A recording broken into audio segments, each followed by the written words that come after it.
وده كده بعد ما خلص هترجيه قبل كل استخدام وتحطيه على بشرتك نقطتين بعد غسيل الوش. يا جماعة صدقوني كنز كنز. انا حطيت بس نقطة منه على وشي، حسيت بترطيب مش طبيعي. ده بقى اللي هيحبس لك الترطيب ويديك اللمعة. بصي شكله اصلا بيقولك انا سيرم غالي، انا سيرم مدفوع فيا كتير. صدقوني خيال. انتوا هتقولولي ده معجزة، يعني السيرم ده معجزة. كل اللي هيجربه هيقولي السيرم ده اختراع. سيرم ده انضف واجمد واروع من سيرم الهيالورونيك وسيرم الريتينول واي سيرم هتقابليه في حياتك. حقيقي هتعمليه في بيتك ومش هيكلفك اي حاجة.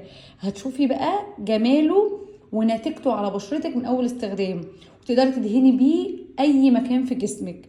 وعشان تاخدي منه افضل نتائج حطيه في التلاجة واستعمليه دايما ساقع بعد غسيل وشك، وحطي بعديه بقى كريم المرطب وهتدعيلي على بشرتك اللي هتصغر وهتبقي ولا بشرة البيبي.